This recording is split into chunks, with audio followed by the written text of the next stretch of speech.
sebagai tuan rumah dan juga Pak Bapak dan Ibu sekalian, Triyono terutama, saya jadi gugup nih karena Pak Triyono beliau adalah pimpinan saya, bos dari dulu waktu saya baru masuk ke Departemen Kebijakan Ekonomi dan Moneter. Jadinya nih.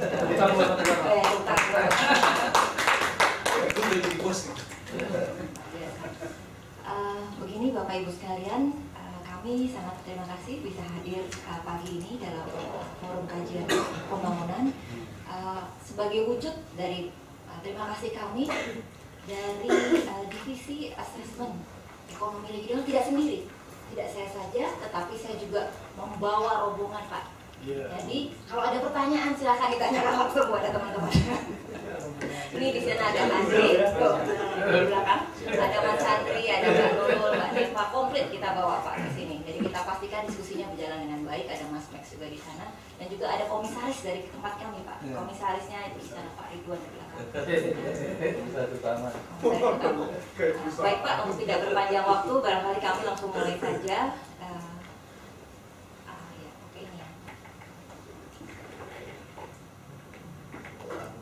Ada, boleh ya?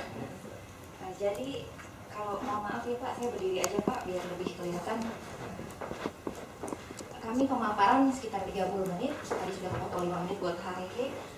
Ada 3 materi yang akan kami sampaikan. Pertama adalah mengenai asesmen ekonomi region itu sendiri, kemudian kedua prospek, dan ketiga mungkin kita diskusi sedikit, kita share mengenai isu strategis terkait dengan pembangunan infrastruktur. Asesmen sebagai kita ekonomi yang terbuka, tentunya kita nggak bisa lepas bahwa apapun yang terjadi ekonomi domestik itu sangat dipengaruhi dengan apa yang terjadi di global. Kalau kita lihat bahwa pembangunan ekonomi global di 2014 itu berjalannya sangat lambat dan tidak merata, dan ini tentunya sangat berpengaruh terhadap ekonomi kita. Kalau kita lihat di slide itu ya, itu terlihat kalau di yang sebelah kiri kita bisa lihat bahwa bagaimana sebenarnya nilai ekspor di masing-masing wilayah. Terlihat bahwa yang masih positif itu tumbuhnya itu hanya di Jakarta dan juga di Jawa, itu yang merah dan orange, sementara kalau yang di daerah lainnya itu masih dalam pertumbuhan negatif. Kelihatan bahwa karena di sini kita yang majornya adalah komoditas SDA ekspornya, itu kelihatan masih menurun ekspornya, sementara untuk di Jawa, di Jakarta yang banyak di ekspor manufaktur itu terlihat tumbuh lebih baik. Nah, kalau selanjutnya kita lihat di Jawa, itu terutama yang banyak menyumbang adalah itu di tengah grafiknya, itu adalah di tekstil dan juga di alas kaki. Sementara untuk yang lain masih belum tumbuh membaik.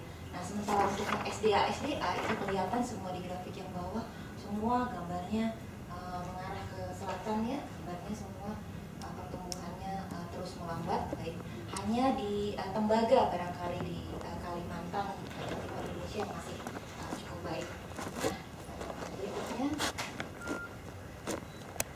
kalau kita lihat secara ini Pak, secara Bapak Ibu sekalian, kita lihat secara wilayah ya.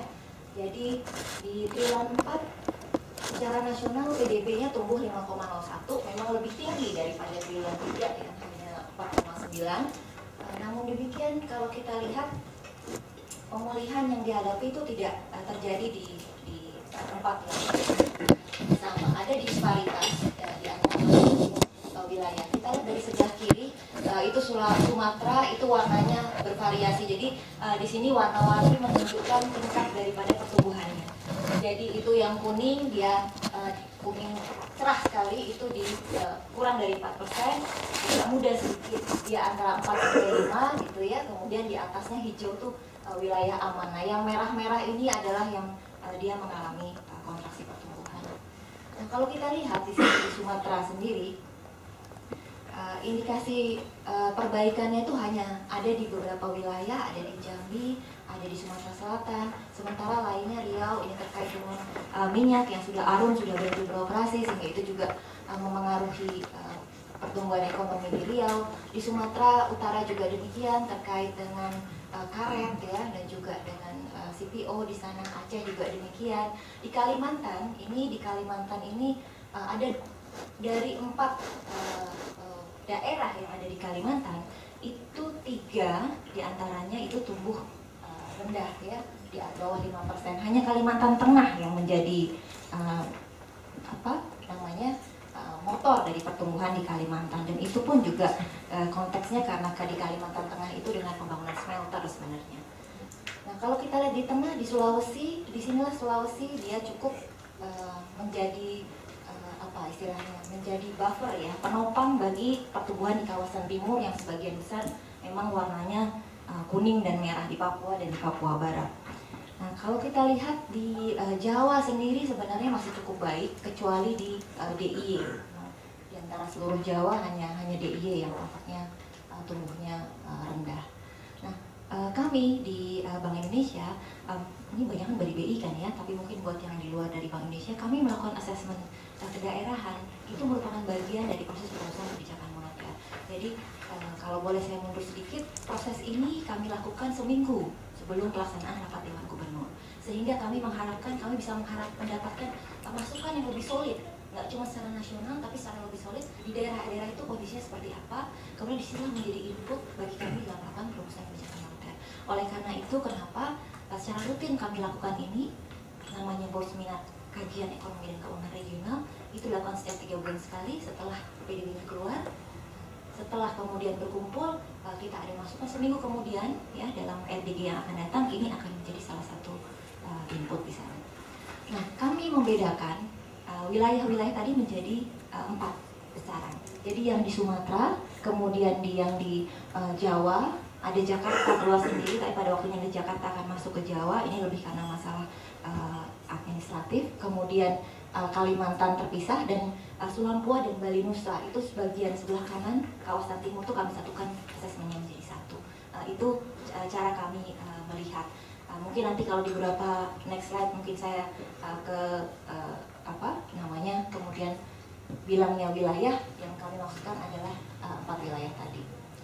Nah, kalau kita lihat di triwulan 4 tanda-tanda pemulihan mulai tampak, di 2014 ini tumbuh melambat secara umum. Kalau kita lihat yang cukup besar masih relatif nggak jauh beda dengan di 4 tadi ya, dan kelihatan bahwa wilayah timur Sumatera juga yang masih banyak merupakan penghasil SDA itu kelihatan masih tumbuh sangat rendah di bawah dari nasional, dan bahkan juga di bawah dari pertumbuhan yang sebelumnya gitu.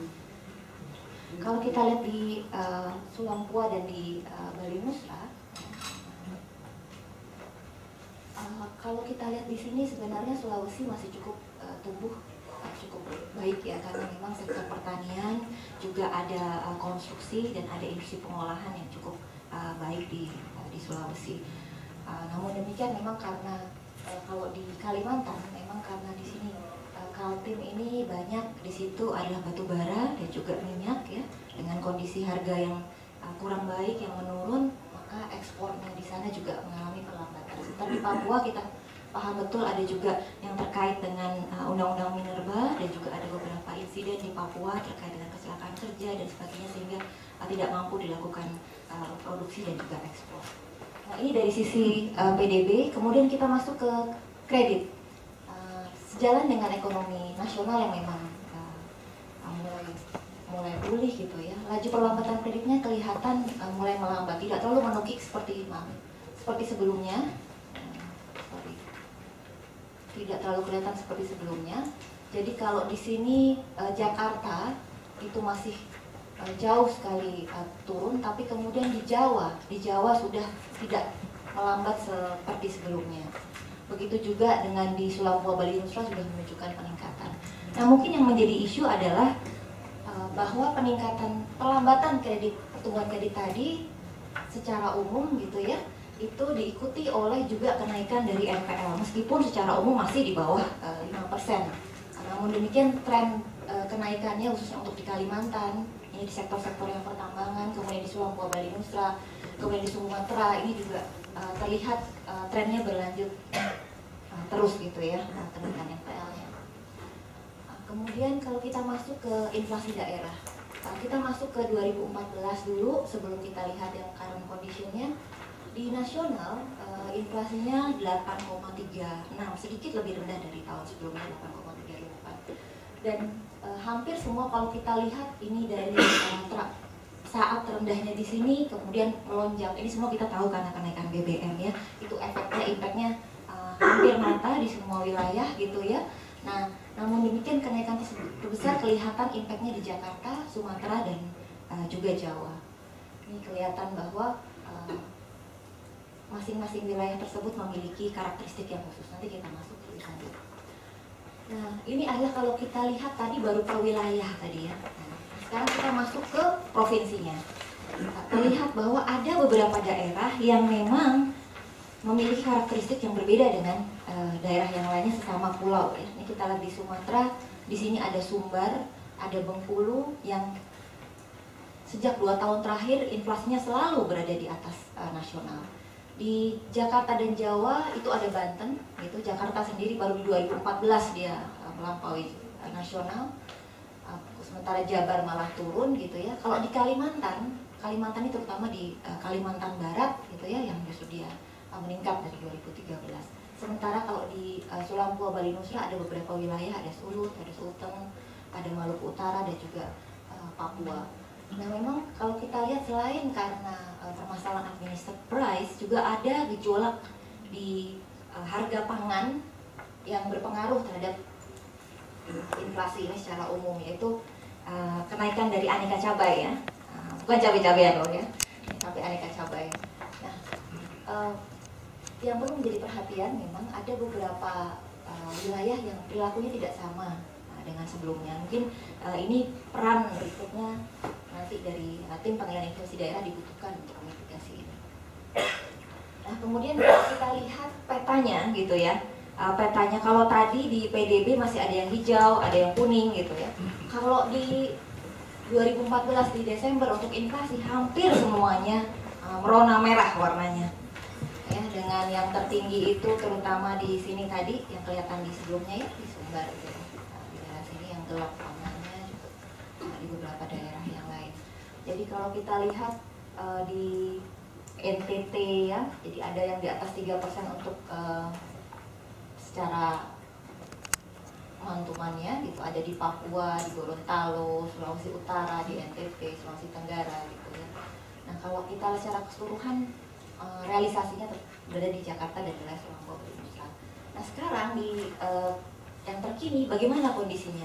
Sebagian besar sudah mulai turun gitu ya, seiring dengan pasokan yang lebih banyak gitu ya, khusus untuk pangan, dan juga dengan pemerintah 2 kali ya menurunkan harga BBM di bulan Januari. Nah, kelihatan di sini bahwa beberapa daerah telah menyesuaikan ya, kelihatan yang tadinya semua merah merona sekarang sudah mulai hijau, namun ada juga yang masih tetap gitu. Seperti di Kalimantan, di sini Kalimantan tidak banyak mengalami penurunan inflasi. Begitu juga dengan di Maluku, NTT dan juga di Bangka Belitung. Nah, kalau kita lihat yang besar tadi memang karena konteksnya penurunan harga BBM sehingga kelihatan di sini bahwa beberapa kemudian ikut organda menyesuaikan di tarif angkutannya. Dan yang kemarin di Januari baru sekitar 22 kota yang menurunkan. Artinya apa? Di bulan ke depan barangkali masih ada potensi bisa turun lagi dari penyesuaian tarif angkutan.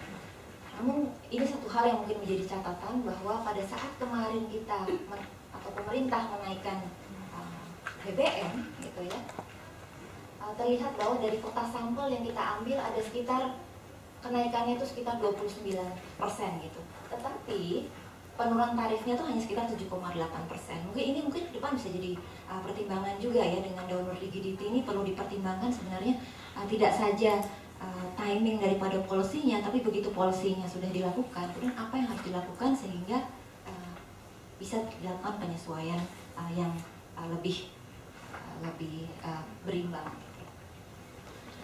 Untuk masih di awal tahun 2015 gitu ya, memang inflasi pangannya cukup terkendali. Harga cabai yang sebagai penyumbang terbesar sudah mulai kembali turun, begitu juga sudah mulai panen di beras. Mungkin juga bapak-bapak nanti dan ibu juga nanti akan tanya, kalau udah baca di koran kok kayaknya nggak kayak gitu ya, harga beras masih terus naik dan seterusnya. Nanti kita bisa masuk ke sana. Dan memang kami melihat bahwa langkah-langkah di daerah yang dilakukan oleh tim pengendalian inflasi daerah itu cukup berperan. Jadi mungkin Bapak Ibu sebagai informasi bahwa saat ini ada lebih dari 300 tim yang namanya tim pengendalian inflasi daerah yang ada di berbagai provinsi dan juga kabupaten kota. Jadi kalau kita lihat apa sih tugasnya dan apa perannya gitu ya, secara umum upaya yang dilakukan adalah berupaya bersama gitu ya, menyelaraskan apa yang ada di daerah dengan upaya mencapai target inflasi secara nasional. Di dalamnya ada unsur Bank Indonesia, di dalamnya ada unsur Menko Perekonomian, di dalamnya ada unsur, itu dalam pokjanasnya ya, dalam kelompok kerjanya ada unsur Kemendagri, dan juga di sana ada di bawahnya itu sampai ke daerahnya itu ada juga kepala daerah, biasanya sekretaris daerah yang menjadi ketuanya, dan kemudian perwakilan Bank Indonesia di daerah. Nah sekarang apa-apa yang telah dilakukan di daerah oleh gabungan tadi, koordinasi tim tadi, antara lain untuk mengawal bagaimana penyesuaian tarif angkutan umum gitu ya, kemudian juga bagaimana mengawal penerapan harga eceran tertinggi dari LPG, juga untuk mengantisipasi bagaimana peningkatan produksi pangan dan antisipasi gejolaknya, termasuk di sana distribusinya juga gitu. Oke, nanti bikin bisa dilihat dibaca sendiri, nanti kita bisa diskusi lebih lanjut. Nah, dengan kondisi yang tadi telah disampaikan, gimana kira-kira prospek dan risikonya di 2015? Untuk PDB sendiri kami melihat bahwa dengan indikasi tadi di triwulan 4, di triwulan 1 kurang lebihnya diperkirakan akan terus berlanjut. Ya, tekanan inflasinya itu dari si PDB gitu ya. Jadi untuk keseluruhan secara agregat kira-kira di kisaran 54-58 itu bisa kurang lebih dari secara daerah melihatnya masih bisa ada di kisaran itu gitu ya, untuk seluruh tahun 2015. Sementara untuk 2015 gitu ya, dengan kita melihat kebijakan terkait dengan subsidi reformasi energi itu sudah tidak sebesar di tahun 2013 dan 2014, kami melihat itu akan cenderung lebih rendah inflasinya. Begitu pula dengan keyakinan bahwa pangan masih bisa untuk selama tahun, meskipun ada isu di kesinambungan, masih bisa dipenuhi.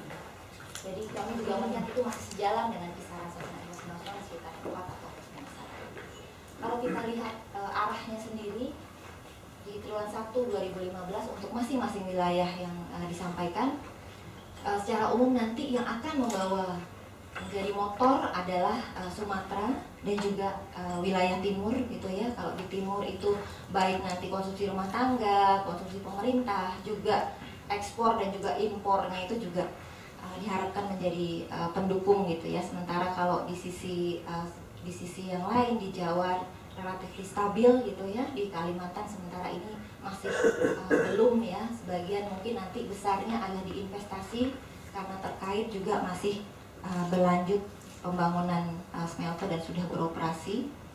Nah, sementara untuk ekspornya sendiri di Kalimantan masih akan tertahan gitu ya. Begitu pula dengan dari sisi konsumsi rumah tangganya, karena pada gilirannya dengan turunnya penerimaan pendapatan dari ekspor itu akan juga mempengaruhi kemampuan dari masyarakat untuk berkonsumsi. Nah ini untuk yang prospeknya di triwulan 1 2015 dan juga untuk triwulan 2015. Nah, kemudian kami melihat bahwa ada beberapa risiko yang mungkin dapat membawa proyeksi tadi tidak dapat mencapai yang telah diperkirakan.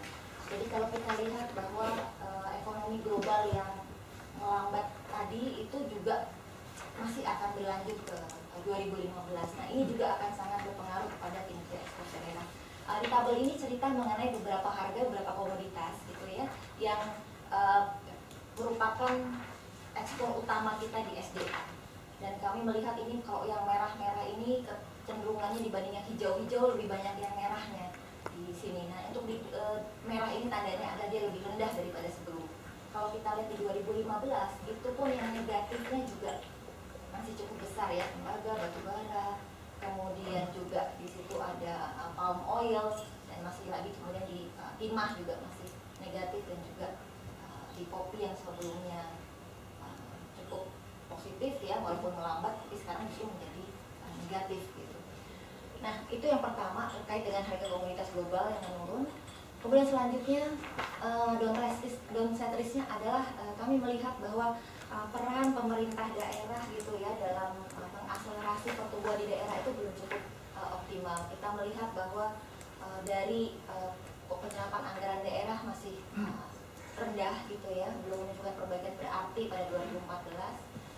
Kemudian juga belanja infrastruktur sendiri kelihatan cenderung baru meningkat di akhir triwulan 2 gitu ya, dibandingkan dengan karena memang ada juga yang APBD-nya belum disetujui, sehingga kemudian yang memang memerlukan dana investasi dari Pemdanya belum bisa mengalir.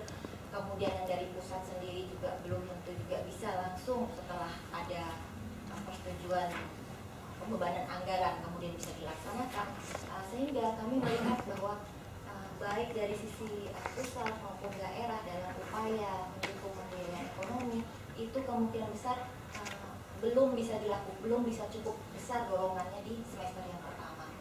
Kalau kami memperkirakan gitu ya, bahwa di awal-awal memang akan ada lelang ya standar, kemudian April akan diumumkan gitu ya, kemudian ada masa persiapan, dan kira-kira kurang lebihnya realisasi proyeknya itu sendiri baru dilakukan di akhir bulan 2 atau sampai dengan bulan 4 ya, 2015. Sehingga rencana-rencana tadi mungkin akan diharapkan menjadi pendukung gitu ya di beberapa daerah seperti kita lihat tadi, yang investasinya di entah itu di Papua Bali Nusra, entah itu di Kalimantan, yang kelihatan investasinya besar di semester 1, mungkin ini menjadi risiko yang perlu dipertimbangkan.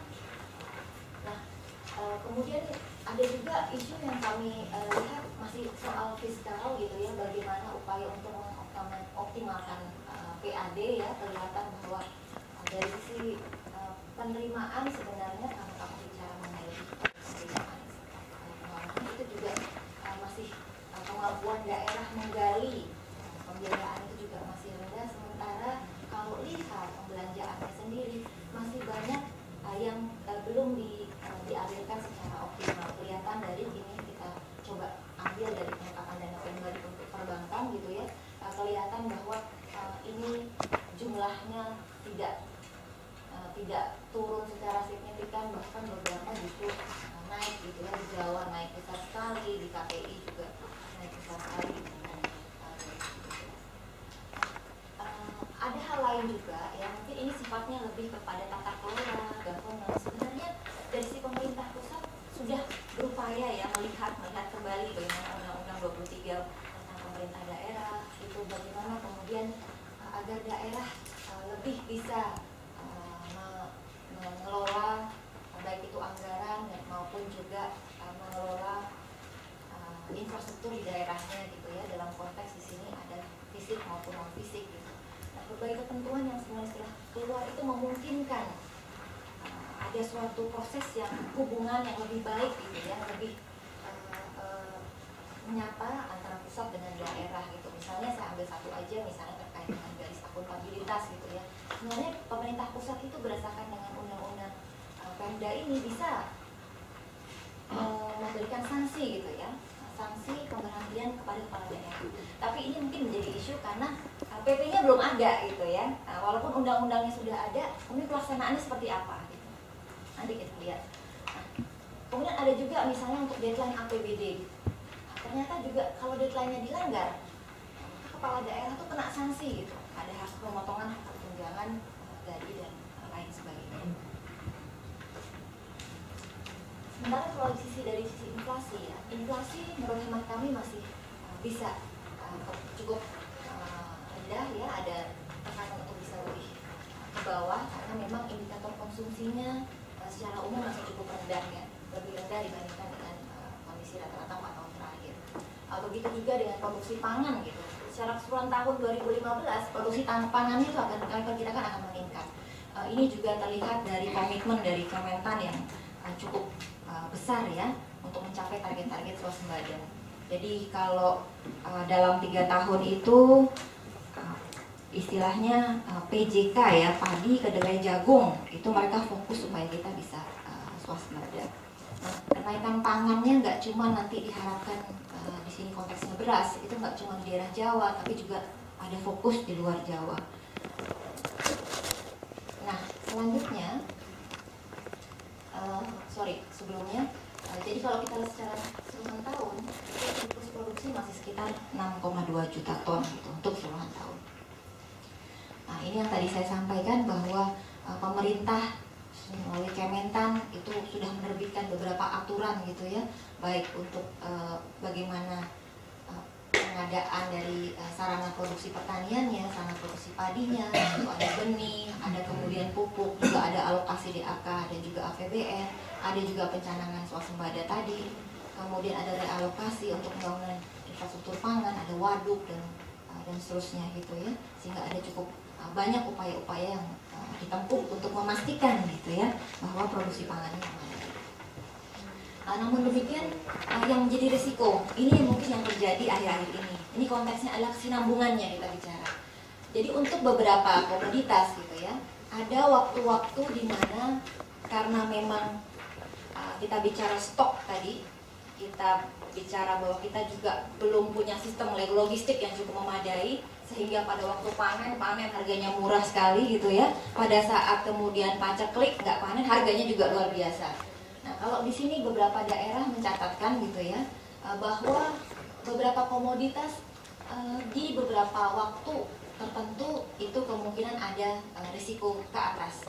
Kalau kita lihat di padi tadi ya, walaupun dia tadi surplus gitu, 6,2 ton gitu secara nasional gitu, tetapi ada juga kendala yang dihadapi, misalnya kesediaan air, misalnya di sana di Aceh, di Riau gitu ya, ada mundur juga musim tanamnya gitu, itu konteksnya padi. Kemudian gimana dengan cabai merah gitu ya, cabai merah kelihatan dia cukup oke gitu ya di Sumatera gitu ya, tapi ternyata untuk di Kalimantan ada juga fluktuatif gitu karena ada unsur cuaca di sana di Kalimantan Selatan, sehingga pesan daripada slide ini dan juga sebagainya, walaupun kita yakini bahwa ada upaya-upaya untuk menjamin pasokan gitu ya, tapi perlu diwaspadai episode-episode seperti yang kita alami saat ini. Mungkin Bapak Ibu baca di koran kemarin ini ya, ada mafia di pasar beras Cipinang gitu ya.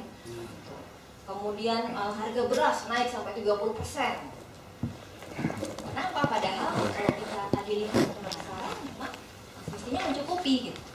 Nah, samping dari faktor pasokan yang memang beberapa daerah belum panen gitu ya, permasalahan di sisi pangan strategis itu antara lain juga ada terkait dengan tata niaga gitu. Kita paham betul bahwa begitu panjang rantai dari petani hingga sampai kepada konsumen itu beberapa itu juga menjadi isu. Nah, kalau kemudian kita lihat gitu, tentu di sini ada isu-isu terkait dengan bagaimana upaya baik itu dari sisi pemerintah daerah maupun dari sisi pemerintah pusat untuk melakukan langkah-langkah atau tindakan untuk menjamin kesinambungan harga tadi. Nah, kalau kita lihat di APBNP 2015 itu Perum Bulog ya telah mendapatkan PMN sekitar 3 triliun. Namun demikian rupanya itu semua kan perlu proses ya, proses dan anggaran dan sebagainya.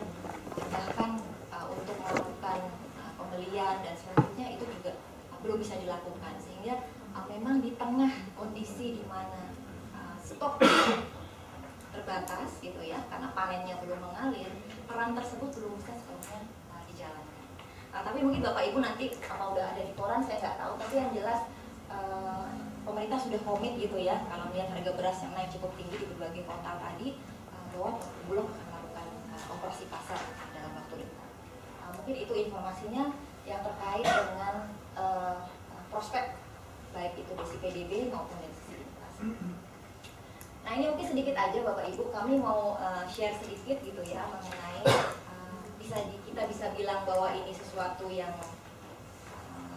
positif, tetapi mungkin kita juga perlu cautious gitu untuk tidak terlalu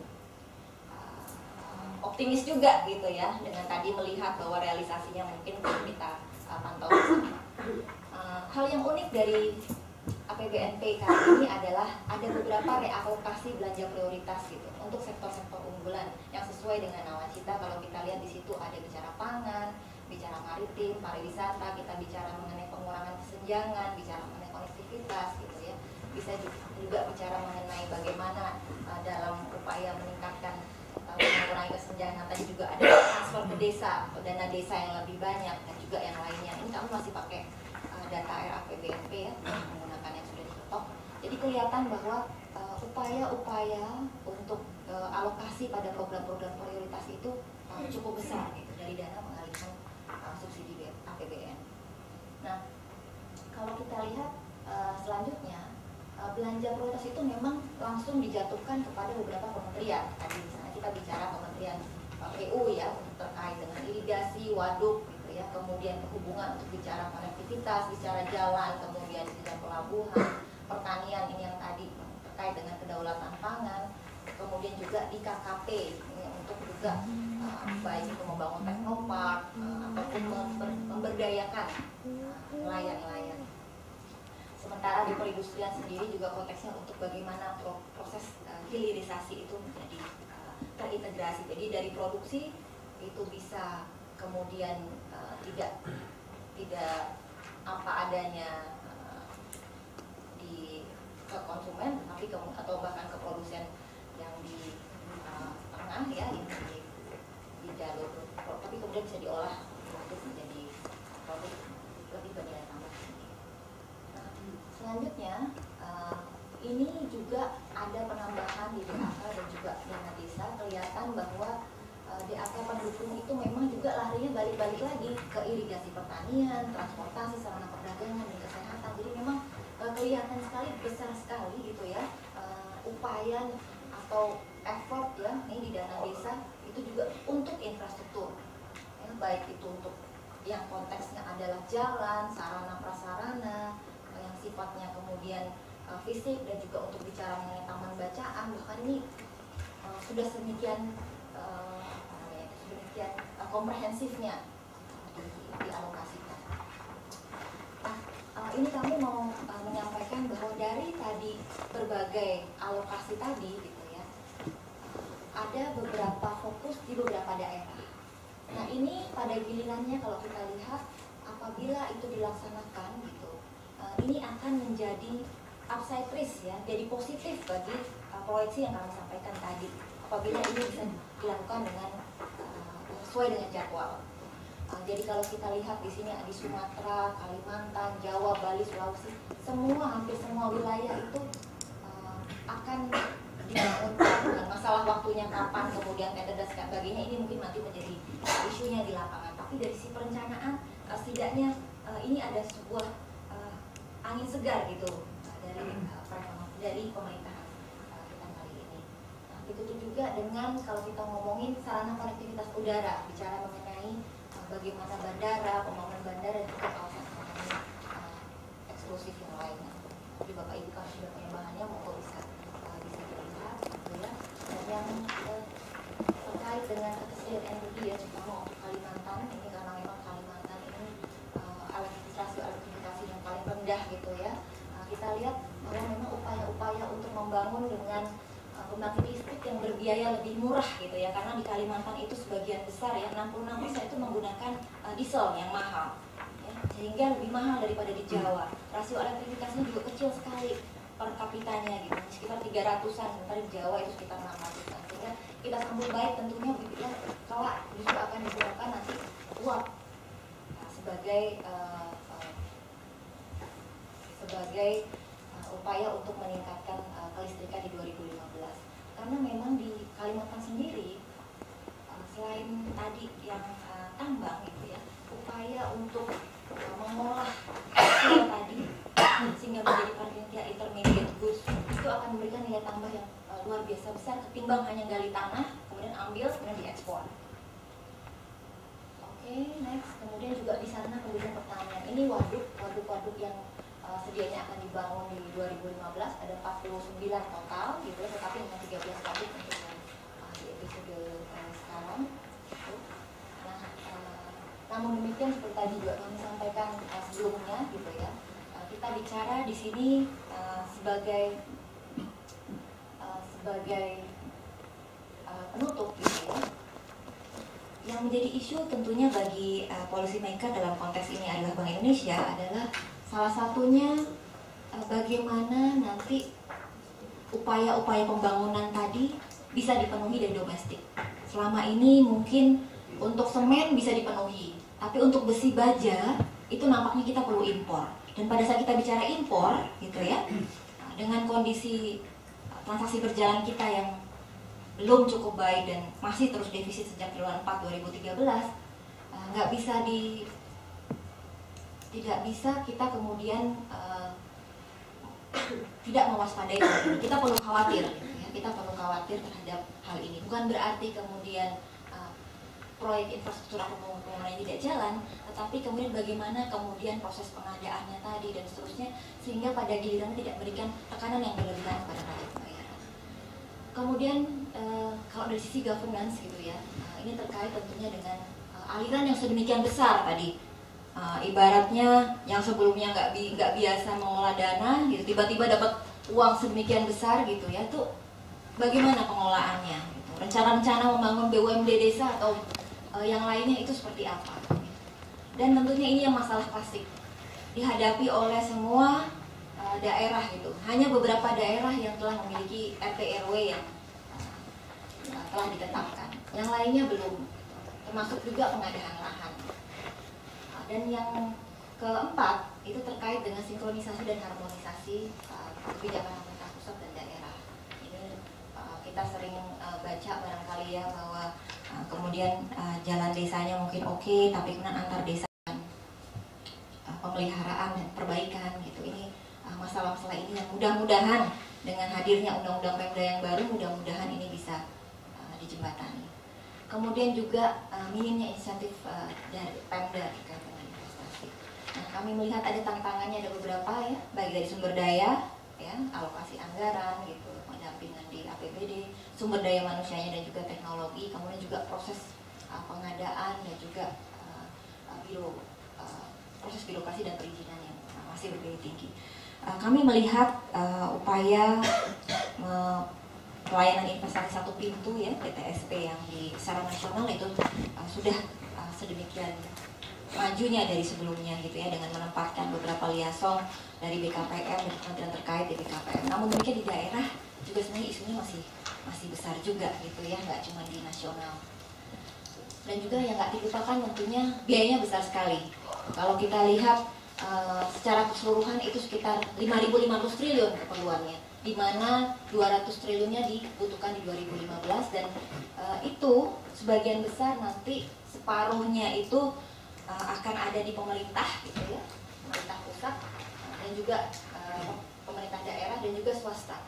Nah, di sini kelihatan bahwa peran pemerintah daerah itu sekitar hanya 10%. Untuk swasta pemerintah ini APBN-nya nih dari APBD itu hanya sekitar 10% di sana perannya. Dan kelihatan bahwa dengan rata-rata historis penyerapan yang belum bisa 100% gitu ya, kemungkinan yang belanja terserap tidak sebagaimana yang ditargetkan. Nah, mungkin ini sebagai penutup daripada presentasi dari kami gitu ya. Kalau boleh menyimpulkan tadi depan gitu ya, kita masuk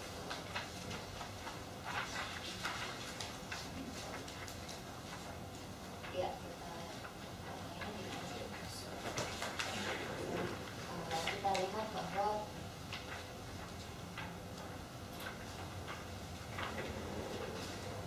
performance pertama bahwa ekonominya di triwulan 4 menunjukkan tanda-tanda pemulihan gitu ya. Kemudian itu juga diikuti dengan kredit yang juga sudah mulai mengalir gitu ya, tidak setajam sebelumnya.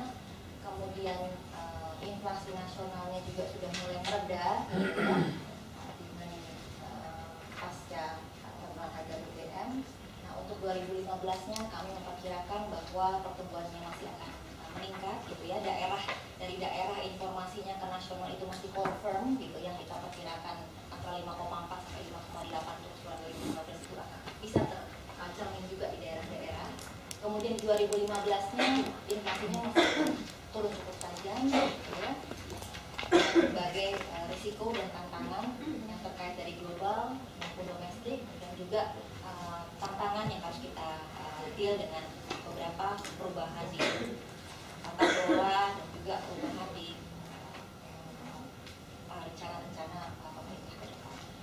Mungkin itu dari kami, Bapak Ibu sekalian. Terima kasih atas waktunya. Monggo kemudian Pak Moderator saya kembalikan.